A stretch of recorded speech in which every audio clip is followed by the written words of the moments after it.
Perkenalkan, nama saya Priscilla Samantha, saya mahasiswa FKUPH 2018. Di sini saya akan menganalisis karakter di film The Akuntan sendiri. Di film ini mengisahkan seorang akuntan bernama Christian Wolff yang diperankan oleh Ben Affleck yang kehidupannya bisa dibilang tidak senormal kehidupan orang biasanya. Dia merupakan seorang akuntan yang berskill khusus yang dimana dia bekerja di suatu perusahaan-perusahaan yang dimana keahliannya juga membuat suatu pembukuan palsu.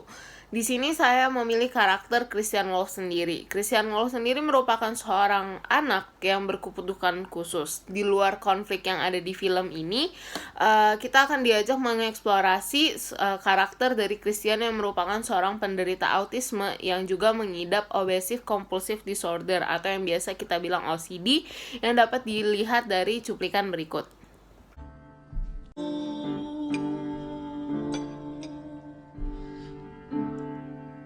OCD sendiri merupakan suatu gangguan yang dimana penderitanya itu akan melakukan suatu tindakan secara terus-menerus dan berulang kali, dan apabila mereka tidak melakukannya itu, maka mereka akan diliputi rasa ketakutan dan juga kecemasan. Penderita OCD sendiri menyadari bahwa pikiran mereka itu sangat berlebihan, tetapi bagi mereka setelah mereka melakukan itu, maka mereka akan tenang.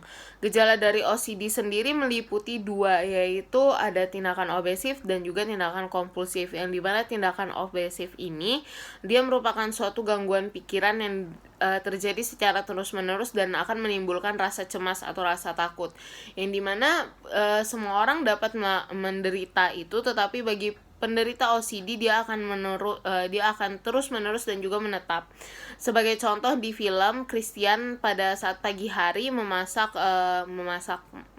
masakan, dia akan meletakkan telurnya di posisi yang sama, dan juga mungkin dia akan tidak suka apabila dia melihat sekumpulan benda yang menghadap arahnya berbeda, dapat dilihat di cuplikan juga.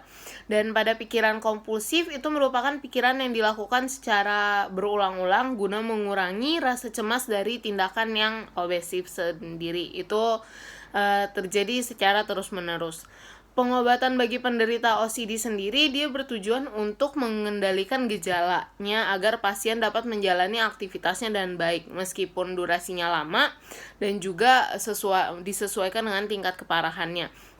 Salah satu contohnya itu tuh adalah kita berusaha mendekatkan diri terhadap penderita OCD agar penderita OCD dapat mengurangi kecemasannya atau rasa cemasnya atau rasa takutnya. Contohnya dengan cara kita akan memberikan pasien itu akan dihadapkan terhadap suatu kondisi yang sering dia hindari. Contohnya kayak Christian tadi, agar tidak mengubah posisi menjadi posisi yang seharusnya yang dia pikirkan begitu. Dan juga mungkin terdengar sangat mengerikan bagi penderitanya, tetapi itulah cara kita untuk membuat penderita OCD tersebut mengurangi gejalanya. Serta untuk medikamentosa dari OCD sendiri dapat kita berikan obat antidepresan yang dapat kita dapatkan melalui dokter, contohnya seperti fluoxetine, fluvoxamine, dan strepilin, yang di sini juga berguna untuk membantu mengendalikan gejala bagi penderita yang ada. Terima kasih.